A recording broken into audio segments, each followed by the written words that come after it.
तो फिल्म की शुरुआत होती है 1967 कहानी लॉस एंजलिस की है, जहाँ पे एलिस अपनी 2 बेटियों के साथ रहती है। रिसेंटली उसके हस्बैंड की डेथ हुई है, लेकिन अभी तक वो तीनों ही उसके गम से बाहर नहीं निकल पा रही। घर चलाने के लिए एलिस एक नाटक करती है, यानी वो नाटक करती है कि वो लोगों को उनके स्पिरिट से मिलवा देती है, यानी कि उनके प्यारे जो कि मर गए होते हैं उनके स्पिरिट से मरवा देती है। हालांकि वो ऐसा कुछ नहीं करती, बस वो नाटक करती है सिर्फ पैसे कमाने के लिए। और उसकी इस झूठे बिजनेस में उसकी बेटियां भी उसका साथ देती हैं, डोरिस और पोलिना। एक दिन पोलिना अपनी फ्रेंड के घर पार्टी में जाती है, जहाँ पर उसके सारी दोस्त रीजा बोर्ड खेलने का कहते हैं। फिर ये लोग रीजा बोर्ड खेलते हैं। बोर्ड के जरिए वो किसी की भी स्पिरिट से कनेक्ट कर सकते थे। इस गेम के 3 रूल्स थे। इसका फर्स्ट रूल ये था कि इसको अकेले नहीं खेलना, सेकंड रूल ये था कि इसको ग्रेवयार्ड में नहीं खेलना, और थर्ड रूल ये था कि इसको गुड बाय कहने के बाद फिर गेम खत्म करनी है। अगर गुड बाय ना बोला तो ये गेम खत्म नहीं होगी। ये लोग गेम खेलना स्टार्ट करते हैं और जब सरप्राइजिंगली फ्रेंडशिप भी मूव करना शुरू कर देती है। और लीना इतने ज्यादा हैरान नहीं होती, क्योंकि इन सब चीजों के बारे में उसे पहले से ही पता था। फिर अभी वो गेम खेल ही रहे होते हैं कि उसकी मॉम उसे लेने के लिए आ जाती है। रास्ते में वो अपनी मॉम लीना से कहती है कि हम भी एक रीजा बोर्ड अपने घर ले आते हैं, और जैसा कि आप लोगों के साथ नाटक करके उनको उनकी स्पिरिट से मिलवाती हैं, तो वैसे ही हमारा बिजनेस और ज्यादा बढ़ जाएगा। एलिस भी उसकी बात मान जाती है और एक रीजा बोर्ड घर पे ले आती है। बोर्ड घर पे रखने के बाद वो अपनी बेटी को लेने के लिए स्कूल चली जाती है, जहां हम देखते हैं कि डोरिस को स्कूल के बच्चे बुली कर रहे थे, जिसके बारे में डोरिस ने कभी भी किसी को नहीं बताया था। खैर डोरिस को लेकर एलिस घर आ गई और वो रीजा बोर्ड खेलने का डिसाइड कर दिया। वो अकेले ही रीजा बोर्ड खेलना स्टार्ट कर देती है। हालांकि ये उसका रूल था कि उसको अकेले नहीं खेलना। अब वो खेलने लग जाती है। ये खेलते हुए उसने नोट किया कि प्लान शीट मूव कर रही है।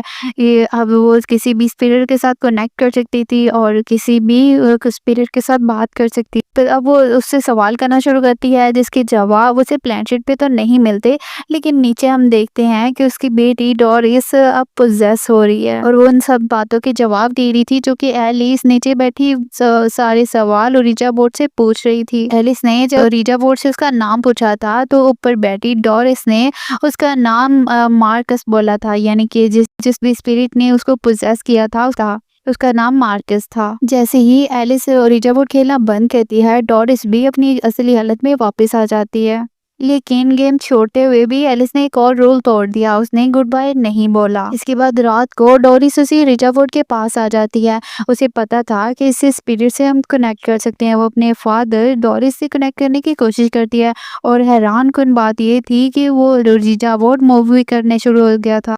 रीजा बोर्ड मूव करना शुरू हो गया था और उसको लगता है कि उसने अपनी डैड से कनेक्ट कर लिया है। अगले दिन डोरिस स्कूल चली जाती है। जब एलिस उसको लेने के लिए जाती है तो फादर वो एलिस को अपने पास बुलाते हैं, और उन्हें लग रहा था कि आज जो डोरिस ने होमवर्क किया था उसमें एलिस ने उसकी मदद की थी, क्योंकि आज बहुत ही अच्छा डोरिस ने होमवर्क किया था। उसने बहुत ही अच्छा परफॉर्म किया था और ऐसा काम तो उसने आज तक स्कूल में नहीं किया था। अब एलिस अपनी दोनों बेटियों को लेकर घर पे आ जाती है। जब घर आती है तो उसे पता चलता है कि जल्द ही इस घर से उनको निकाल दिया जाएगा, क्योंकि उसके हस्बैंड रोजर के मरने के बाद उसने इस घर के टैक्सेस पे नहीं किए थे। एलिस और रीना बाहर बैठी बहुत ज्यादा परेशान थी इस बात से, जबकि डोरिस अभी भी रीजा बोर्ड से लगी हुई थी। अब डोरिस अपने फादर से उसके स्पिरिट से कनेक्ट करती है, जिसके जरिए उसके डैड उसे बताते हैं कि अंदर बेसमेंट में एक रूम में बहुत सारा पैसा पड़ा हुआ है। डोरिस वो पैसे लेके अपनी मॉम के पास जाती है और अपनी मॉम को बताती है। उसकी मॉम को यकीन नहीं हो रहा था, लेकिन जब वो वहां जाके देखती है तो वाकई में वहां बहुत सारा पैसा पड़ा हुआ था। अब एलिस हैरान हो जाती है और अपनी दूसरी बेटी को भी बताती है। अब इनको पता चल गया था कि डोरिस ने रीजा बोर्ड से कनेक्ट कर लिया अपने आप को, और उसकी फादर की स्पिरिट इसके अंदर आती है। वो सोचती है कि हर स्पिरिट ही इसके अंदर आ सकती है,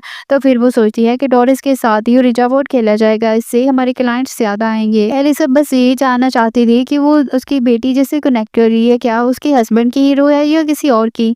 तो वो डोरिस को लेके रीजा बोर्ड के पास जाती है, दोबारा से स्पिरिट के साथ उसे कनेक्ट करवाती है। तो वो उससे एक सवाल पूछती है जो कि सिर्फ उसे ही पता था कि उसके हस्बैंड के बारे में। उससे वो सवाल पूछती है, उसे बिल्कुल सही जवाब मिलता है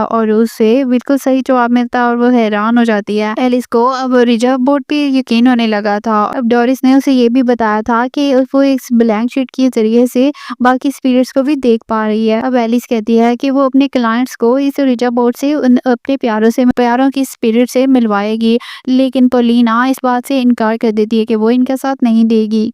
पर एलिस ने अपना प्लान जारी रखा और वो डोरिस के जरिए लोगों को उनके प्यारों से मिलवाती रही।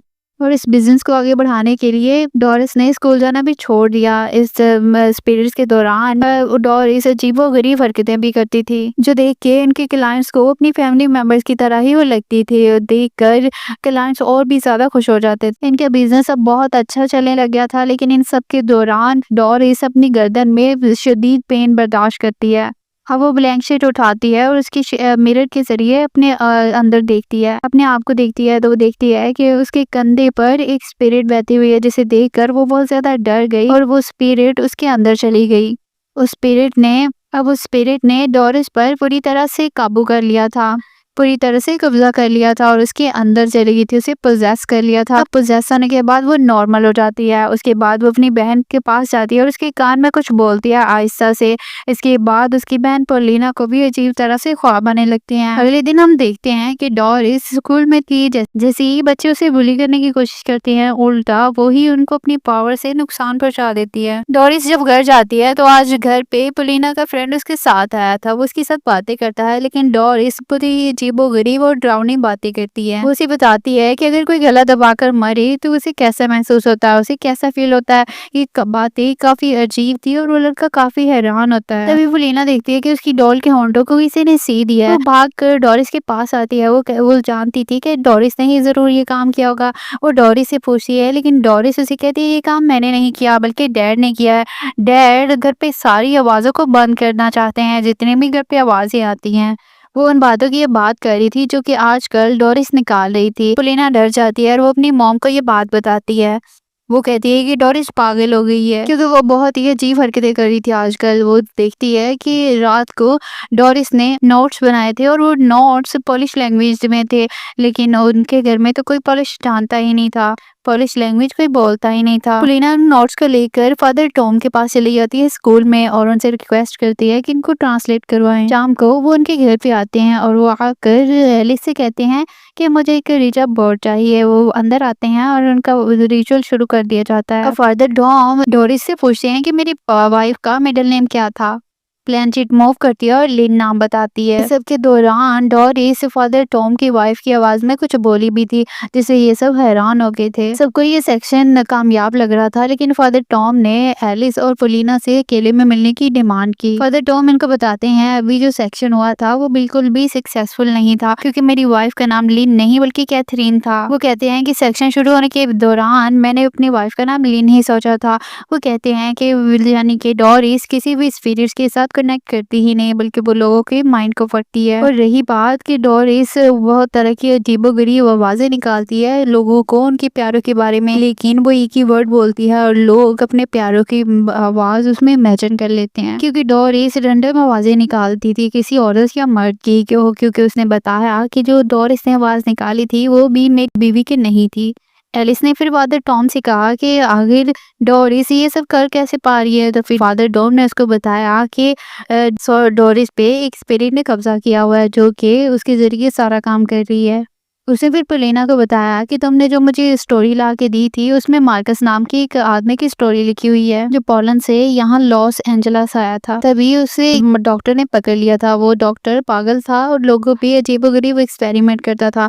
मार्कस पे भी उसने एक्सपेरिमेंट किए थे और वो बहुत सारे लोगों पे एक्सपेरिमेंट कर रहा था। वो उनको अपनी बेसमेंट में कैद करता था और आखिर में उन्हें मार देता था। और इस वक्त जिस घर में वो लोग रह रहे थे वो घर उसी डॉक्टर का था, और जितने भी लोग आज तक डॉक्टर ने मारे थे उन सब की लाशें इसी घर में थी और उन सब की स्पिरिट भी इसी घर में थी। जैसा कि वो ये घर कब्रिस्तान था। जैसा कि हमें पता है कि इस गेम को ग्रेवयार्ड में नहीं खेल सकते। और तीसरा रूल भी एलिस ने तोड़ दिया था ओरिजा बोर्ड का, और इसी वजह से ये लोग अब बड़ी मुसीबत में फंसने वाले थे। फादर ने ये भी बताया कि मार्कस ने अपनी फीलिंग लिखी हुई है। मरने के बाद भी उसे वो सारी चीजें महसूस होती हैं। मरने के बाद भी वो उन्हीं सारी स्पिरिट्स के साथ रहता है जो कि इस घर में मरी थी। मार्कस ने लिखा था कि स्पिरिट वर्ड बहुत ही बोरिंग वर्ड है, इसमें कोई आवाज नहीं है और ना ही कोई बोल सकता है। लेकिन मार्कस आवाज मिल गई थी डोरिस के जरिए, और यही वजह थी डोरिस से सारे काम करवा रहा था। डोरिस सारी बातों के जवाब इसलिए दे पा रही थी क्योंकि हमेशा से मार्कस उन सबके दरमियान ही रहा था। नीचे हम देखते हैं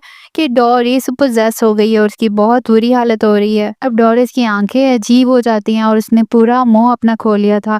थोड़ी देर बाद दरवाजा नॉक होता है और वो नॉर्मल हो जाती है। जब वो डोर पे जाती है तो वहाँ पोलिना का फ्रेंड आया हुआ था। अब उसको लेके बेसमेंट में आ जाती है। वो लड़का बेसमेंट में देखता है कि वहाँ पे मरे हुए लोगों के ढांचे पड़े हुए हैं बहुत ज्यादा सारे। वो लड़का वो डर जाता है और हम पीछे देखते हैं कि डोरिस जो कि अब पोजेस हालत में थी अजीबोगरीब तरीके से मूव कर रही। अब उसने पोलिना के दोस्त का गला दबा कर उसे मार दिया। उसकी आंखें अजीब हो रही थी। फिर दूसरी तरफ हमें दिखाया जाता है कि फादर टॉम भी अपनी मीटिंग घर से फारिग होके पोलिना और एलन के साथ नीचे आते हैं। वो देखते हैं कि उनके घर के बीचों बीच पोलिना के दोस्त की लाश को लटका दिया गया। कुछ इस तरह से कि जैसे कि उस लड़के ने खुदकुशी की और उसने खुद ही अपने आप को लटकाया हो। ये देखकर फादर टॉम डर गए और वो बेसमेंट में चले गए। वहाँ फादर टॉम बहुत सारे लोगों के ढांचे देखते हैं जो कि मर चुके थे और उनके ढांचे रह गए थे। देख कर फादर टॉम अलीना को कहते हैं और रीजा बोर्ड जला दो। ये रीजा बोर्ड को जला देते हैं, लेकिन कुछ ही देर बाद हम रीजा बोर्ड को बिल्कुल सही हालत में दोबारा देखते हैं। इन सब के दौरान उनको डोरिस कहीं भी नहीं मिल रही थी, लेकिन फादर को दीवारों के पीछे से आवाजें सुनाई दे रही थी। और देखते हैं कि उनको एक हिडन डोर मिल गया वहाँ पे। वो देखते हैं जाके तो ये पागल डॉक्टर की लैब थी जो कि उसने हिडन तरीके से बनाई हुई थी। फादर टॉम के वहाँ आते ही डोरिस और बाकी स्पिरिट भी उसके ऊपर हमला कर देती हैं, जिससे वो पोजेस हो जाता है। फादर टॉम खुद ही बाहर जाकर पोलिना और उसकी मदर पे हमला कर देते हैं, जिसे देखकर वो भाग जाती हैं। दिखाया जाता है कि वो स्पिरिट फादर टॉम का दम घुट के उसे मार देती हैं, जबकि पोसेस हुई डोरिस अपनी मॉम और अपनी सिस्टर को मारने के लिए जाती है। डोरिस की हाथ उसकी मॉम लग जाती है, जिसे उठाकर वो बेसमेंट में ले जाती है। जबकि दूसरी तरफ दिखाया जाता है कि पोलिना बेहोश हो चुकी थी। उसके फादर की स्पिरिट उसको उठा के उसके रूम में ले जाती है। अब उसके फादर उसे बताते हैं कि तुमने सारी आवाजें जो कि इस घर में आ रही हैं उनको सी देना है, यानी कि उन आवाजों को बंद करना है। और जैसे ही तुम्हारी डॉल के जो होंठ है वो सिले हुए हैं, वैसे ही तुमने अब डोरिस के होंठों को भी सी देना है ताकि और तबाही ना मचे। पोलिना बेसमेंट में चली जाती है अपनी बहन के पास, जहाँ पे डोरिस अपनी मॉम को बांध कर मारने ही वाली होती है। इस टाइम पोलिना अपनी बहन के होंठ सिलने के लिए अपनी साथ स्टिचेस भी लेके गई थी। और वो बेसमेंट में जाती है और डोरिस पर हमला कर देती है, लेकिन उसके ऊपर काफ़ी सारी स्पिरिट पीछे से हमला कर देती हैं। अब पोलिना रुकती नहीं है और डोरिस के होंठों को सी देती है, जैसे कि उसकी डॉल के सिले हुए थे। मरने के बाद डोरिस की स्पिरिट अपने फादर की स्पिरिट से जाके मिलती है और वो खुश हो जाती है। जबकि हम देखते हैं कि पोलिना को अब स्पिरिट्स ने अपने अपने कब्जे में कर लिया था और वो पूरी तरह से पोजेस हो गई थी और अपने मॉम को मार दिया था। उसकी मॉम के मरते ही उसे होश आ गया और वो जोर जोर से चिल्लाने लगी कि उससे अपनी मॉम के साथ क्या कर दिया था। सीन कट होता है और हमें काफी सालों बाद पोलिना को मेंटल हॉस्पिटल में दिखाया जाता है। उसके ऊपर उसकी बहन और उसकी मदर के कत्ल का इल्जाम था।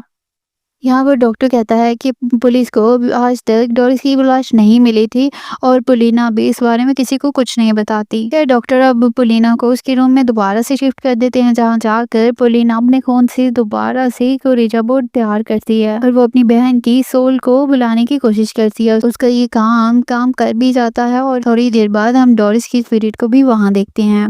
डॉक्टर जब वहाँ से गुजर आता है और उसको कुछ अजीब फील होता है। वो पोलिना के रूम की तरफ देखते हैं जहाँ पे पोलिना खड़ी हुई थी। उनको अब नॉर्मल तो कुछ भी रूम में नजर नहीं आया, लेकिन वो यह नहीं देख पा रहे थे कि मरी हुई डोरिस की रूह जो अभी 20 पीरियड की शक्ल में वहाँ पे लटकी हुई है और उनके पीछे आ रही है। इसी के साथ ये मूवी एंड हो जाती है।